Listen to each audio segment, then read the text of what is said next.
বন্ধুরা, তোমরা কেমন আছো? আশা করি তোমরা খুব ভালো আছো আর আমিও খুব ভালো আছি। তো তোমরা সবাই জানো যে আমার একটা ছোট্ট বেবি হয়েছে নভেম্বর মাসে। তো মাঝে মাঝেই আমি আমার বেবির ভিডিও শেয়ার করি, মিনি ব্লগও শেয়ার করি, মাঝে মাঝে আমি বড় ভিডিও শেয়ার করি। তো অনেক দিন পর আমি এই ভিডিওটা শেয়ার করছি। তো দেখো, আমার বেবি আজকে উল্টাবার চেষ্টা করছে। তো টমেটো আমি করাচ্ছি। তো যখন ছোট ছিল, একদম ছোটই হয়েছিল, তো এই জন্যে অনেক দিন পর থেকে আমি টমেটো টাইম করানো স্টার্ট করেছি।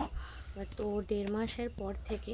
তো তাও ভয় ভয় লাগতো, যেহেতু টমেটো টাইমটা প্রথম করাচ্ছি, তো ভয় লাগারই কথা কিছু যদি হয়ে যায়। তো এই জন্য অনেক দিন পর থেকে টমেটো টাইম করানো শুরু করলাম। আর ওর মাথাটা একটু ভারী, তো এই জন্যে মাথা তুলতে পারছে না। তো আমি প্রতিদিনই অল্প অল্প করে মাঝে মাঝে টমেটো টাইম করাই। আর এখনও টমেটো টাইম করাচ্ছি। তো আজকে সত্যি কথা বলতে ভিডিও বানাচ্ছি বলে এই জন্য আমি 2 মিনিট মতো আমি টমেটো টাইম করাচ্ছি। তো প্রথমে তোমরা দেখতেই পাচ্ছ যে মাথাটা তুলছিল, এখন মাথাটা তুলতে পারছে না, মুখ টুক সব মানে মানে বালিশের মধ্যে আটকে যাচ্ছে। কারণ ও টমেটো টাইম করলে ওর খুবই কষ্ট হয়, ওর কষ্ট হয়, কিন্তু ডাক্তার বলেছে টমেটো টাইম করাবে, তাহলে সব কিছুই ভালো হয় বাচ্চার জন্যে। আর টমেটো টাইম করালে ঘাট খুব তাড়াতাড়ি সোজা হয়ে যায়।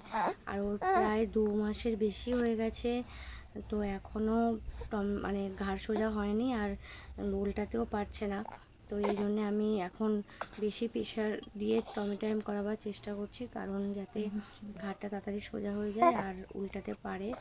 আর যেহেতু 2 মাস হয়ে গেছে, সেহেতু একটু ঘাড়টা সোজা হয়েছে, বাট পুরোপুরি সোজা হয়নি। তো এই জন্য আমি টমেটো টাইমটা করাই। আর তোমাদের সাথে ভাবলাম একটু ভিডিওটা শেয়ার করি, এই জন্য তোমাদের সাথে ভিডিওটা শেয়ার করছি।